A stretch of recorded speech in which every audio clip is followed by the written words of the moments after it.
तब भी पाप था, जब व्यवस्था नहीं थी तब भी पाप था, पर व्यवस्था के आने से पाप प्रकट हो गया। तो उनका न्याय कैसे होगा? उनका न्याय परमेश्वर उनके विवेक के द्वारा। बाइबल में वर्ष है, मैं निकाल के चयन कर दूंगा, मुझे अब याद नहीं आ रहा। परमेश्वर उन लोगों का नूह के टाइम पे जितने भी थे, उनका जो न्याय है ना, उनके विवेक के द्वारा। और उनका विवेक तो मरा हुआ था। क्या सारे शैतानिक थे, सिर्फ 8 ही लोग निकले थे वहां से बचे। इतनी बड़ी पूरी दुनिया के अंदर सिर्फ 8 ही लोग को परमेश्वर ने चुना था। ये कहूंगा कॉन्शियस माइंड के लिए कि परमेश्वर में हमेशा कॉन्शियस रहना है, परमेश्वर में हमें जागृत रहना है कि कहीं कोई अगर कोई कार्य कर रहे हैं या किसी से बात भी करने जा रहे हैं, कुछ ऐसी बात करने जा रहे हैं, तो हमें ध्यान रखना है कि हम परमेश्वर के द्वारा चुने हुए हैं।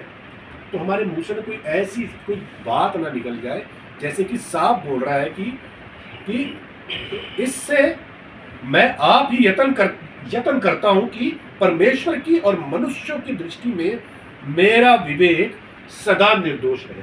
क्या हमारा विवेक निर्दोष रहता है? नहीं, कई बार हम गिर जाते हैं, अपनी विवेक गलतियां कर देते हैं, दूसरे के दिल को ठेस पहुंचाते हैं, फिर बाद में हम रियलाइज करते हैं कि नहीं, परमेश्वर ने तो मुझे इन चीज़ों के लिए नहीं चुना।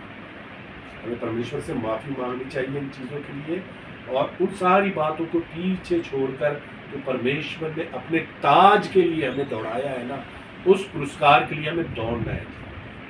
तो यही मैं कहूँगा कि हमें अनकॉन्शियस नहीं रहना है, सब कॉन्शियस भी नहीं रहना है। हमें क्या रहना है? कॉन्शियस रहना है। कॉन्शियस रहना है। कॉन्शियस कैसे होंगे? इफिसियों 6 का 15, 16, 17 में साफ जिक्र है कि हमें क्या करना है।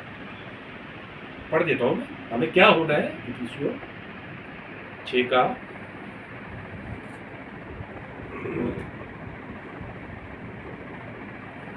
6 का सबका जाना पहचाना है ये, बस 14 से पढ़ता हूँ, तो 13 से, सॉरी। इसलिए परमेश्वर के सारे हथियार बांध लो कि तुम बुरे दिन में सामना कर सको और सब कुछ पूरा करके स्थिर रह सको। सो सत्य से अपनी कमर कसकर और धार्मिकता की झीलम पहनकर और पांवों में मेल के सुसमाचार की तैयारी के जूते पहनकर और उन सब के साथ विश्वास की ढाल लेकर स्थिर रहो, जिससे तुम उस दुष्ट के सब जलते हुए तीरों को बुझा सको। 17 कह रहा है, उद्धार काटो, आत्मा की तलवार जो परमेश्वर का वचन है ले लो। आमीन। यह है कि परमेश्वर हमें इस तरह से कॉन्शियस में बनाना चाहता है, हमें विवेक में परमेश्वर के सैनिक बन के, सोल्जर बन के खड़े रहे। कोई भी ऐसी विपत्ति आ रही है तो हमने उससे इन चीजों को फिजिकली नहीं बल्कि स्पिरिचुअली लड़ना है, कुछ बातों को ना स्पिरिचुअली सामना करना है। बस ये है, मैं यही थोड़ा था कि मैं